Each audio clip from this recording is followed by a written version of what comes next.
Hey, what's up, podcast? Episode 2 marks the first time we are having a guest on the show, and that guest is Donna Gonzales. She's my aunt, and she spent the last 2 decades of her life learning how to cope with dissociative identity disorder, also known as the disorder that conjures multiple personalities in one person. So we spent about 40 minutes here. She's telling her story, and it's super interesting to listen to, so hope you enjoy the episode. Well, welcome to episode 2 of the We Freak Out podcast. Today, I'm joined with a family member. Like I said, we're starting close to home. This is my aunt on my father's side, so we call her Auntie Donna. Hi. So she is my dad's little sister, and what her mental gift, ability, whatever you want to call it, is that we're discussing today is DID, which is, I just found out, dissociative identity disorder. I was getting that red misspelling line constantly because I thought it was disassociative. But it's okay. Yeah. But before we start talking about that, why don't you tell us just a little bit about you and what DID has done in your life? What difference has it made? It's been a little hard. I didn't find out that I did until about 2000. I found out that I had.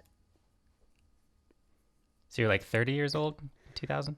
Mm-hmm. Okay. I found out that I had a personality that was 5. How did you find out? I started talking different.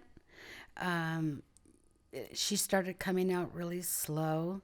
Everybody kept asking me why I was talking like that. Like your actual voice? My actual voice would change. And everybody kept asking me why I was talking like that. And I couldn't figure out what they were talking about. And I started having missing time. And when that would happen, I just couldn't figure it out. And I would just have short periods of missing time. Yeah. And so explain that. Like, where does the time go? Like you're in the middle. It's kind of like closing my eyes. Okay. It's kind of like, you close your eyes and then you just kind of like blink. And then you have all of a sudden this like hour or a couple hours or half the day goes by. And then you like open your eyes and it's like later. Wow. And you're full, you're in different clothes, your whole day's different.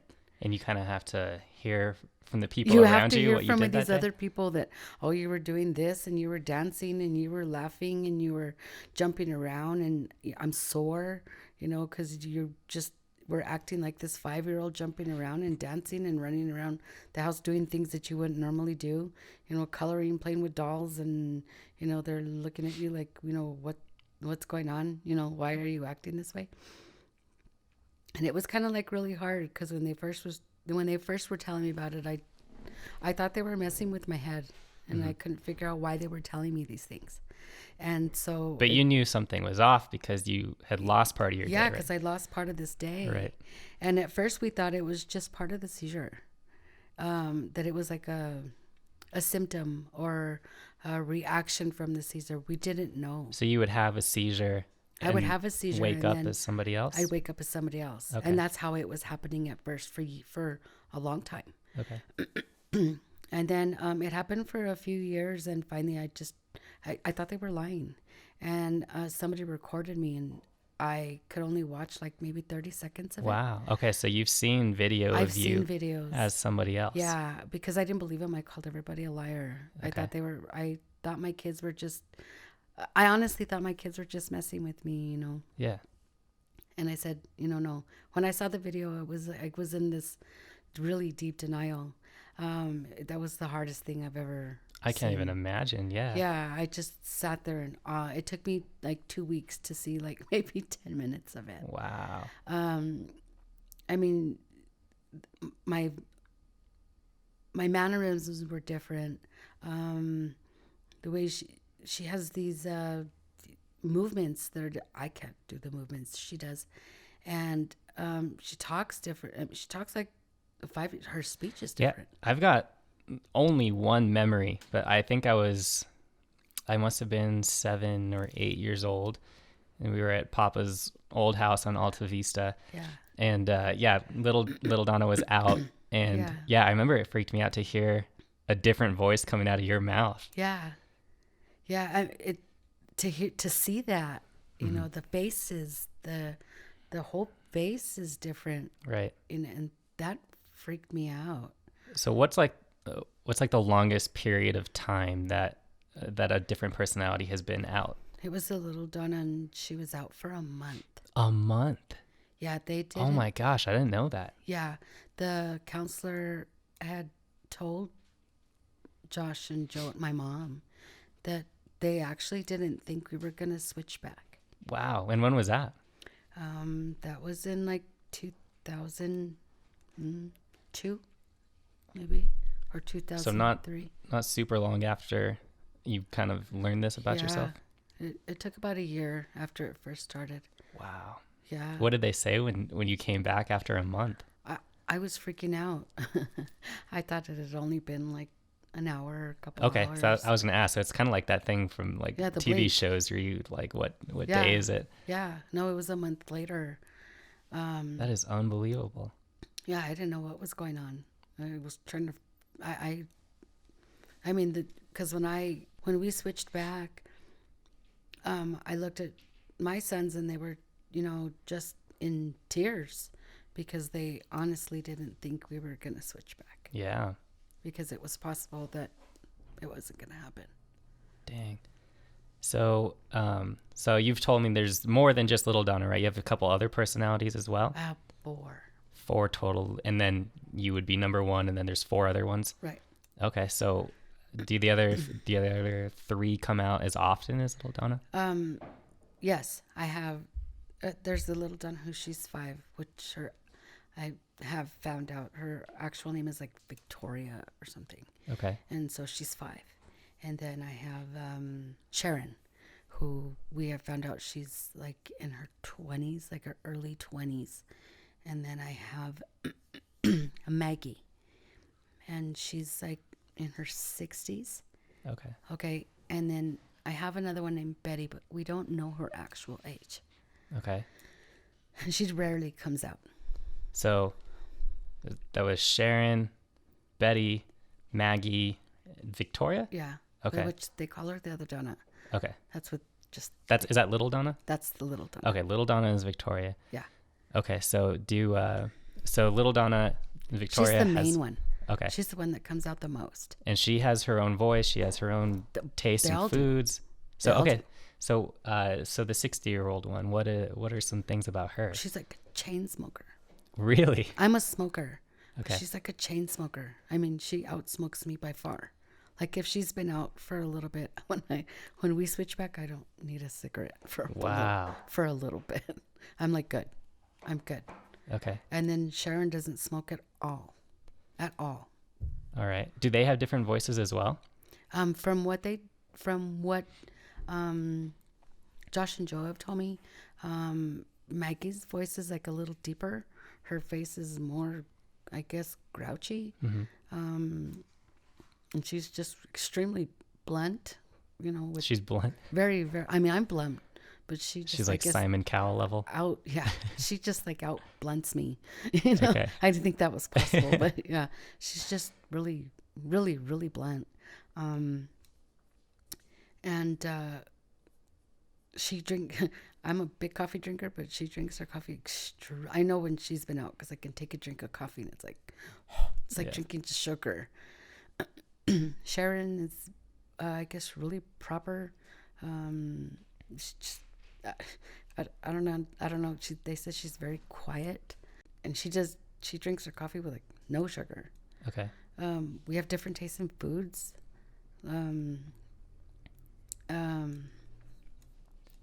I just have to go by what they tell me. Yeah. She's very quiet. There's a lot of times that we switch and they don't know. Okay. So sometimes you make a personality switch just the snap of fingers, and other times it's onset by a seizure. how it first started. Okay. And now they don't know. The only one that kind of gives it away is little Donna. And do you have any idea of when you're switching? No. The only time I have an idea is with the lapse of time. Okay. Because all of a sudden I'll just be sitting there like, I was just in the kitchen and all of a sudden I'm sitting in the living room type of thing, What about or if you're... they change my clothes. They don't like, Okay. one of them doesn't like, girls wear the little tights or something like that. And Maggie, who's the older one, she doesn't like that. So she'll put sweats on and a big t-shirt. And Sharon, who's like the 23-year-old, I can tell when she's been out because she wears makeup differently than I do. Okay. And she dresses more 23-year-old, we do makeup different. Maggie doesn't wear makeup at all. Okay. She'd rather have me have hair short. She doesn't like my long hair. She wants me to cut it really short. That's so amazing. She doesn't like that. Yeah. So I've always heard that sometimes when people are going to have a seizure, there's usually some sort of... An aura. Yeah, like you experience something and you like at least have time to sit down or something. Do you experience that? Yes.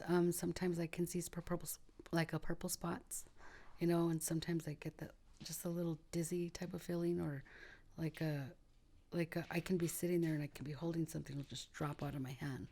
And so I have maybe 15 to 30 seconds to sit down. Sometimes it doesn't happen at all, or I don't catch it. Like I'll get that, whoo, and I just don't catch it in time. Okay. And so I end up falling. Wow. So, but yeah, there's a lot of times where you can, I do get it. It depends on the type of seizure. The grand mal, I do get it's like a feeling you're going to get right before I don't know if you've ever passed out or get that. I wish I had. I've never passed out. I've always wondered what it's like. You just, really lightheaded. When you get really light, I don't know if you've ever gotten up too fast and you get whew, you just get really lightheaded. And you have to sit down for a second just to kind of catch your breath for a second. You just get really lightheaded. Like, you've ever gotten sick to your stomach and you get really lightheaded and you have to sit down. It's kind of like that. I get that feeling. And if I can catch that, I can sit down and kind of catch it before. There's a lot of times I won't lay on the bed or I won't lay on the couch. I will lay on the floor. Okay. A lot of times I have to count on my chihuahua. There's times where, she's sitting in her little cage or under a blanket or whatever, and she's just kind of right in front of my face, and I'm like, what? Yeah, she can kind of sense something's about to happen. I've caught it. She won't always catch it, but I guess she can catch, I guess, the way I'm acting, I guess. Okay. They tell me, other people can catch it because I talk drunk before I have a seizure. I can't hear it, but other people can. You kind of slur your words. Yeah. They tell me I talk in cursive. That's what they tell me. Is a seizure a guaranteed you're going to wake up as somebody else? No. Okay. No. And, I mean, over the course of a year, how many times do you make a switch on average? I can't tell you. I don't know. Is it typically at least once a month or totally random? It could be a few times a day. Oh, really? Yeah. Okay. It could be a couple times a week. When was the most recent time? I don't know. I would say a couple days ago, because I had a little missing time there. Okay. I went in the room to go change into something more comfortable, like into basketball shorts, and I came out in sweats, and so. And time had passed? Some time had passed. Okay. It was before noon. And do you live alone? I live with my daughter, but a lot of times I'm alone because she's at work. So if it happens when she's at work, it could happen when she's at work. It can happen when she's there. Not even Josh or Joe can catch it. And Josh and Joe are your kids? Josh and Joe are my sons. Even they've said, they can talk like me.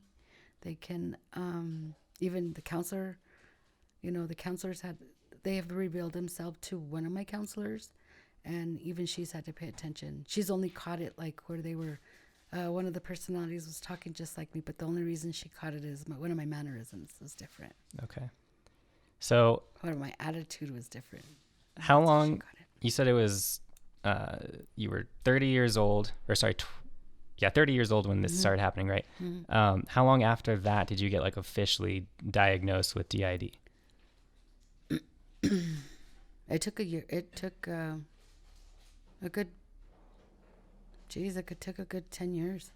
Oh, 10 years. Yeah. Okay. Because I had to go through so many, I didn't realize how many people actually try to fake that. I had to go to so many different counselors for them to say, you know, okay, you're not faking this. Right. And the first counselor that I went to, she actually caught it. I actually switched in her office. Oh, wow. That's lucky, I guess. Yeah. Or I switched, I was sitting in her office, and then the next thing I know was I was home, and I could not figure that one out. I remember going to her office, and then the next thing I know is I was home, and I could not figure that one out. That one freaked me out. Man. So once you have the official diagnosis from a professional, is there anything they can do to remedy, or like they just kind of teach you how to cope? They give you some skills. They try to teach you. They try to figure out maybe if you have certain triggers. Anxiety could be a trigger. Fear is a trigger. Anxiety is maybe like is your highest trigger. Okay. For me. But if you feel that like there's a certain level of uncomfortableness, that could be a trigger. It just depends. It depends on where you're at, your situation, your level of comfortableness, you know. You don't tell a whole lot of people, so they don't know. When usually if you tell somebody, they look at you like you're crazy. Yeah. So nobody really knows. Well, they're going to know now, but. Yeah. Well, I thought that's why you were such a fitting first guest to have on the podcast, was because that's kind of what I'm setting out to do is show everyone that there's no reason to be ashamed of, you know, why you're different. Everybody's different, but Right. But you in particular, when I was younger, I just remember you telling me all the time that we both freak out. Yeah. Because I was super embarrassed about it, And I used to always tell you not to. Though you could freak out if you want around me. I'm not going to judge you. Yeah. So I thought if there was anyone who truly is embodied by the 3 words "we freak out," that would be you and me. Right. Very cool. Yes. So so you just said you haven't told many people. No, I have there's like maybe, let me see, like 1, 2, 3. I have like, I can count the number of people on my hands other than my kids and my kids' friends that grew up around me. I can count my friends on my hands that know that I have multiple personalities. Okay, so I spent a lot of time thinking about this myself, and it's like, what is it that caused me to be embarrassed about this? And in the end, I came to the answer that I don't really have any reason. But do you not tell people because you think that now they kind of feel like afraid that they might experience that at any time? Or what is it for you personally? They don't believe you. Okay, so you see skeptics. They don't believe you. They think you're faking, or they think that you're trying to get attention. They think that you're possessed. That's one thing. And that's probably because a lot of people have faked it. Yeah. And I get it. I do get it. It's hard to explain. A lot of the first question I get is, if you ever mention it, is, well, am I talking to you? Okay. And you're like, and the funny part is it's usually from doctors. Really? Yeah, that's the first question they ask you, and you can just feel the steam building up in your ears, and you're like, oh, it's like the wrong question to ask me. But it's not the easiest thing to explain. Have you ever had somebody just point blank try to say that you're BSing them? Oh, yeah. Yeah? Yeah. How do you handle a confrontation like that? It takes a lot. You can't argue with somebody who doesn't believe. Yeah. And so if they just think you're BSing, or you just got to leave it. You just got to leave it. If they don't believe you, they don't believe you. Yeah. So you just kind of just have to just let it go. It And hurts, I can imagine. but you just got to let it go. On the flip side, have you had somebody who does take your word that you experienced this, but has tried to convince you? You said people have brought up possession. Has someone like tried to say like you are possessed? Yeah. Yeah. Yeah, they wanted to take me to a church where they could heal me. Wow. And just you're healed type of thing. And I'm like, no, I'm good. Thanks. So, I guess trying to find a silver lining, is there anything about this that has benefit you in any way? Like, even if it's just the perspective of people like me who are fascinated and just curious. There's one thing, when the little Donna does come out, she has this ability she colors. I mean, I'm not if I color, it doesn't come out great. She has this thing where she likes to color felt pictures, and she just has this imagination where she can just, I don't know, She's a little artist. yeah, she can color in ways that I never thought about coloring that way. Mm-hmm. And after she's been out, 'cause she tends to stay out for like hours, and she puts on headphones, and she likes to listen to whatever music, and she has this little Build-A-Bear, and his name's Hector, and she colors for a long time. But when we switch back, I'm not as emotionally stressed. So she's like an emotional... She's like a de-stressor? Like a de-stressor. Okay. So whatever was, even if I didn't realize I was stressed, after all that, and she colors or does whatever it is she does and dances, or she likes to dance, and she likes the big headphones like these, and she dances and colors, and she has markers all over the place. After that, I'm a little more relieved, or what's distressed, I guess. Okay. And so that's kind of a benefit for me. It's not as, I don't know, that's one benefit. So would you say that as long as she doesn't come out at a horrible time, you don't really mind her presence? Yeah.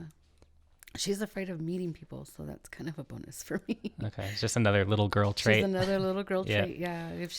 If she comes out at a bad time, she will hide behind whoever's there, like a little girl. Yeah. Yeah, she'll hide behind, the first thing she goes is for her little animal, and she holds on to that for dear life, like a little lovey, I have to keep that backpack somewhere, in my room where it's The coloring available. backpack? Yeah, it's got her stuffed animal. It's got I have 2 big things of markers, and I have to make sure I keep up with the felt things, and that's it's like a mental release from what I've been explained by counselors. She's like my mental release when she colors. Okay. Are there any of the other personalities that have the opposite effect that you don't like when they come out? Betty. Betty, and what's Betty's deal? If I'm mad, she's like the ultimate protector, and so I have to be, or not mad. If I'm extremely, extremely scared, extremely, extremely in fear, she will come out and protect me, and it doesn't matter the cost. What do you mean? It doesn't matter what she has to do. She will protect, and she can hurt somebody. Okay, so she could be aggressive. She can be very aggressive. She's only come out a couple times in my life. And I guess she came out when my kids were younger, and it scared them, and so she came out. She came out now that my kids were older, and it was weird because she apologized. To your kids? To my kids. Does she treat everybody like a threat? Men. She's not a fan of men. Okay. Including your sons? No. Okay. She doesn't make face to a whole lot. She doesn't make an appearance at all. She did,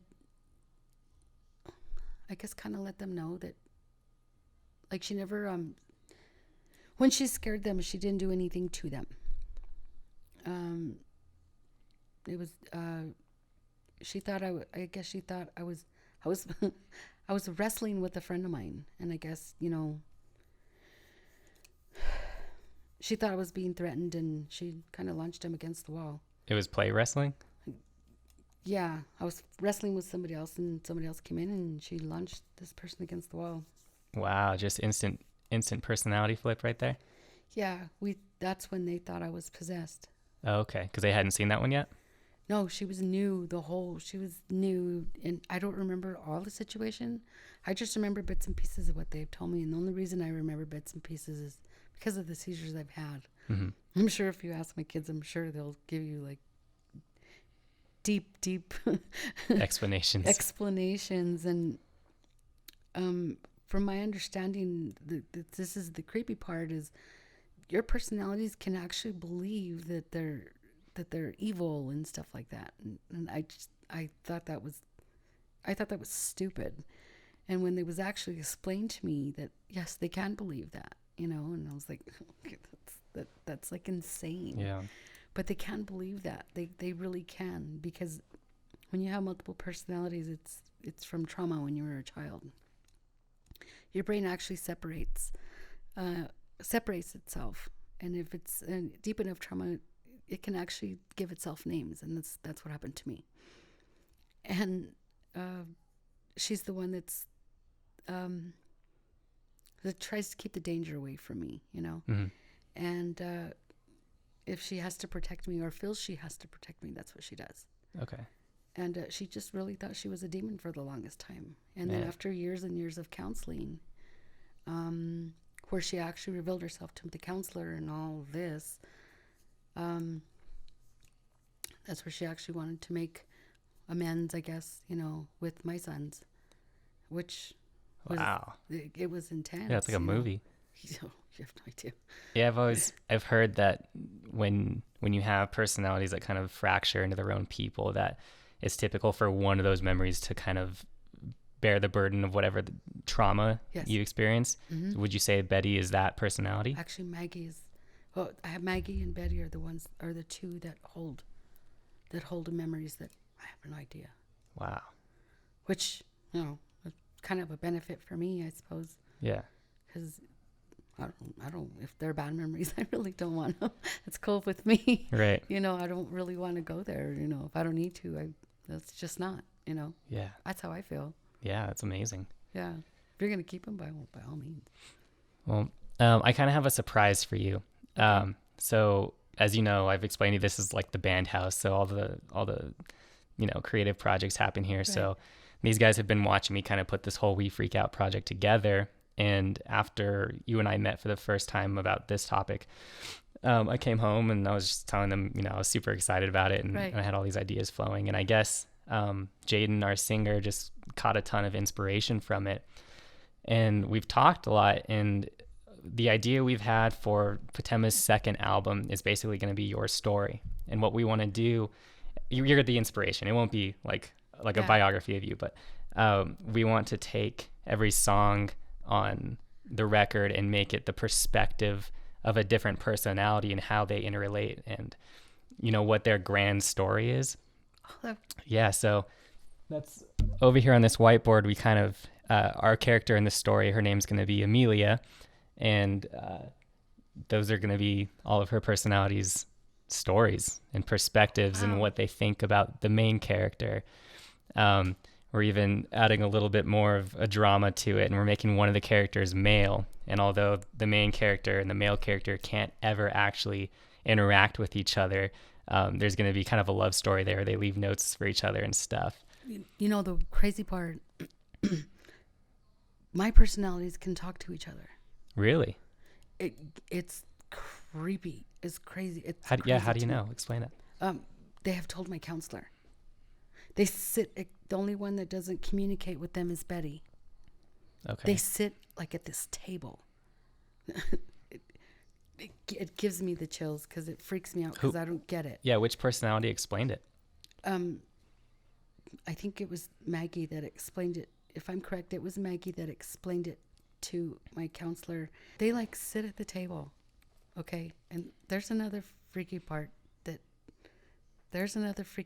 it that I don't know if it scares me, but that they all sit at the table. Actually, Maggie, the other Donna, and Sharon, And when I talk, they can hear me. Okay. Okay. And what's weird about it is they just kind of sit at this table. They can't leave the room.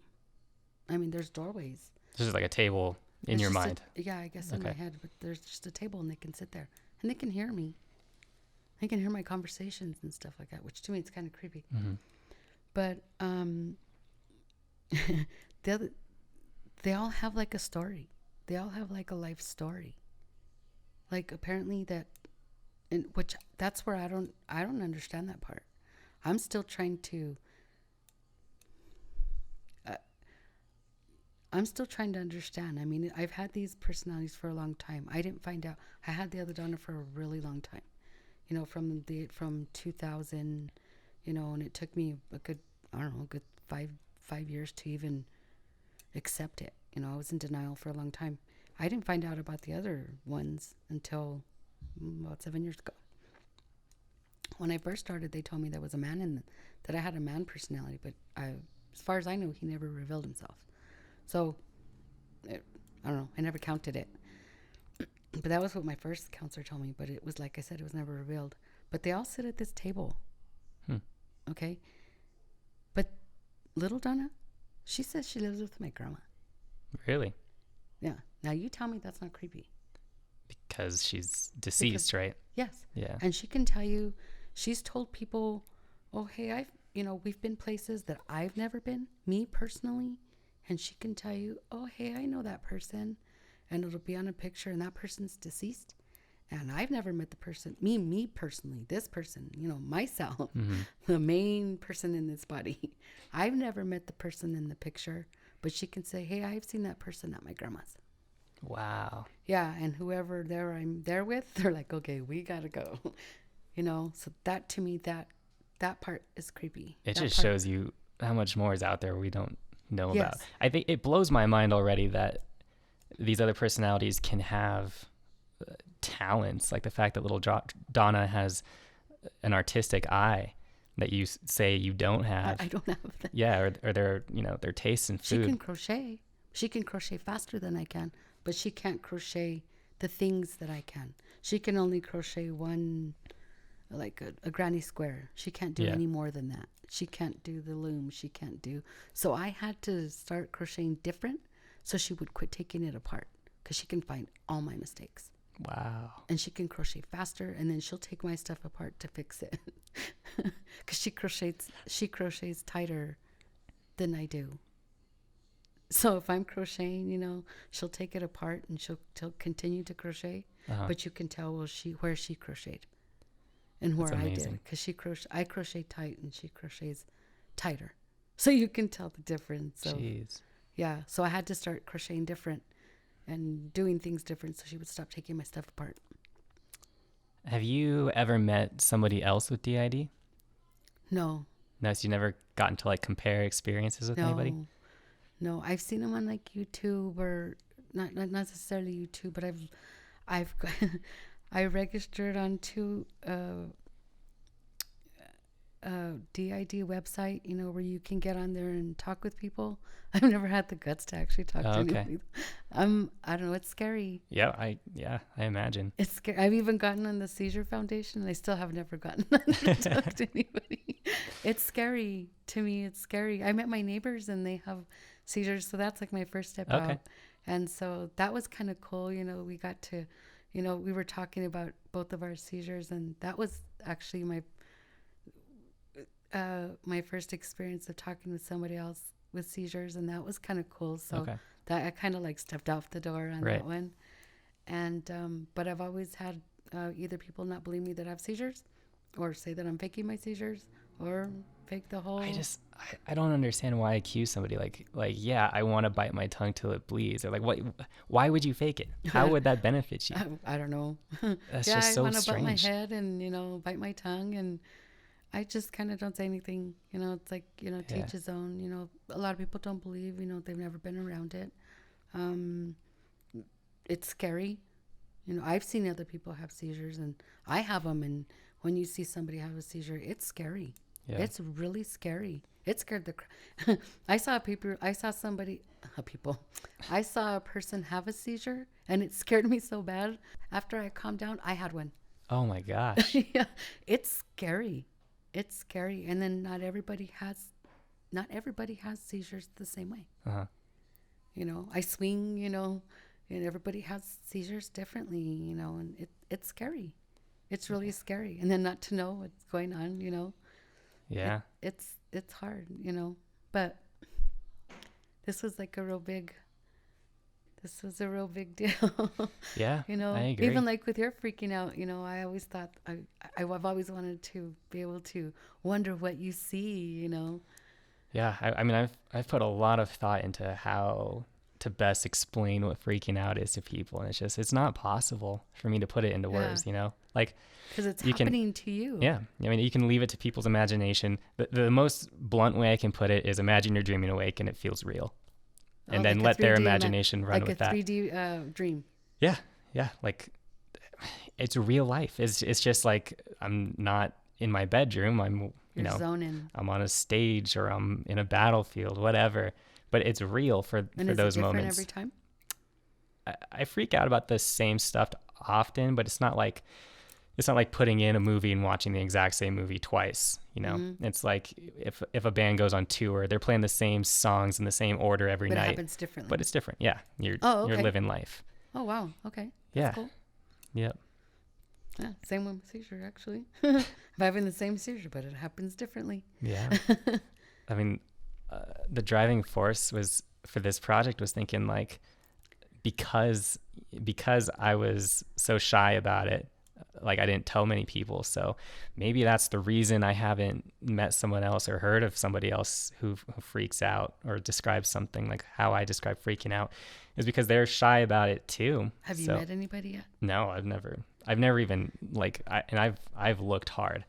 I've never even seen like another story of someone saying they can do something similar. So yeah.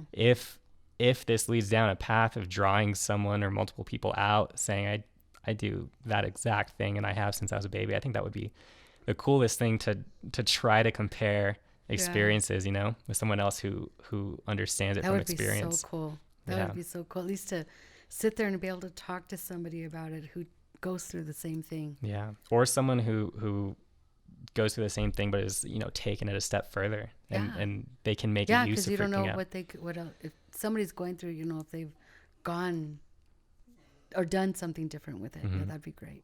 Yeah. I mean, like, I can only do it in the privacy of a room by myself staring at a specific picture, but like comfortably when I explain to people, they're like, can you freak out on this cup right now? It's like, no, I can't freak out on this cup, but maybe there's somebody who can, yeah.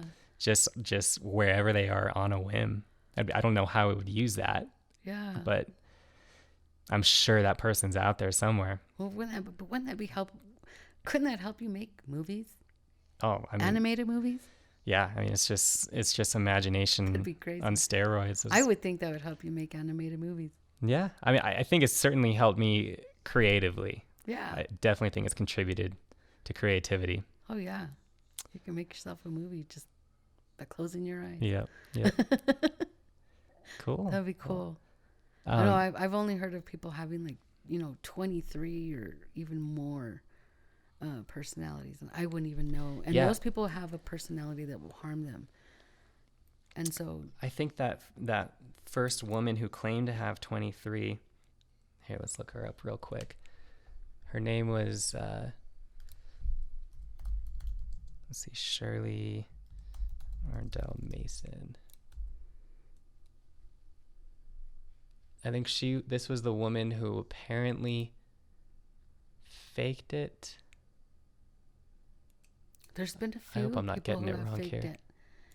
But then there's been quite a few people who aren't. Yeah, I think this woman's story, she's the one who, her and her counselor. The person who conjured multiple personalities. That looks like a different. This one might be real, and that one's only in the past year. I think this woman though. I think her and her counselor. I think her counselor like wrote a book, and they both got really rich off of it. And it was a huge scandal. But I'm pretty sure the woman that was claiming to have 23 personalities was that story. Yeah, I'll send you her name after this, and you can check her story out. But yeah, I mean, it only makes it harder for the people who experience and it that for makes real. you not want to say anything at all. Yeah, and it's one of those things, because it's happening in our head. There's no proof. I think you can prove it better than I can, because you have sort of a physical manifestation of when it's happening. Yeah. But as far as freaking out goes, again, I don't see how it would benefit me to make up this long story. I had a hard time even watching Split. I watched Split, and then afterwards I switched. I don't know, like, really. Yeah. There was been a couple times where I've had if I have like one seizure or two grand mal seizures at a time, this doesn't happen. But if you take like you've heard where I've had like where I'm having seizure back to back to back to back. Then they have to send me to the hospital, and they gave me the anti-seizure medication through intravenously. That medication makes me mean, okay, and it's just the side effect of it. It just automatically makes me mean. Well, on top of that, it makes me switch. So being in the hospital, once I start switching, well, I'm switching back and forth, because not only do I have epilepsy, I also have psychological seizures because of the switching. Okay? Yeah. So they're not fake seizures or pseudo seizure. That's one thing that makes me mad. Yeah. They're not fake seizures. They're still seizures. They're just non-epileptic seizures. So I start switching, and so my kids have to always ask if they're gonna admit me that they're gonna have to put me in a private room, because if I switch back and forth, I can become very mean, which is Maggie. The last time that I had 22, I had like 22 seizures, like in an hour. Oh my gosh. And they were giving me the anti-seizure medication. You could even ask them. And the poor lady next to me, I don't remember none of this, but the lady next to me, her phone was ringing, and Maggie was just telling her to, she was telling her off, actually, and telling her to answer her damn phone. and then she got really mad at the neurologist. They had to actually call my actual neurologist, because the neurologist, kind of told me to stop it, to stop talking like that. And they kept telling her for her to look at my chart, that it's in my chart. It's in my chart that I have did. And she just kept rolling her eyes. Jeez. And then they weren't giving my medication because they thought I was faking. And so I guess one of my personalities actually stepped in and told them to take me home. Wow. Because it just wasn't working. So once they took me home and they got me back on my medication and went on, then I actually came back down and my seizures stopped. I just needed that extra that anti-seizure medication to stop the seizures. I was there for like 2 days, 3 days, and then they chilled out, and then they had to bring me home. And how do you differentiate just a normal seizure from a grand mal? What's the difference there? I don't know. Is a grand mal like more violent, or? The grand mal, I usually bite my tongue. Usually I foam at the mouth and bite my tongue, and there's usually blood coming out of my mouth. It's usually one side. Okay. And then if I have like a non-epileptic seizure, I can kind of get with it. If you talk to me afterwards, I don't always go back. If I have a grand mal, I'll go back to sleep. If I just have a non-epileptic seizure, you just kind of give me a minute. I can get, get my brain together, and I'll be a little bit out of it, but I can stay awake, and give me a few minutes and I can function. But that's a non-epileptic seizure. I'll just be a little bit tired, but I can go on. But an epileptic seizure, no. Wow.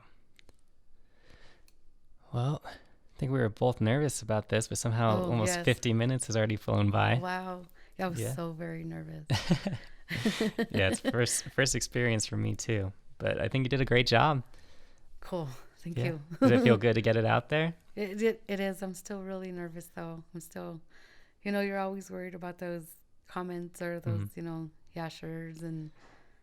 Yeah. you know? Yep. I mean, there's going to be people who are fascinated and want to ask questions, Right. and then honestly, the people who don't believe you are not Well, worth any words on. So yeah, I just hope that, for people who are scared and to talk about it, maybe they won't, maybe you'll, well, at least, help a few. Yeah.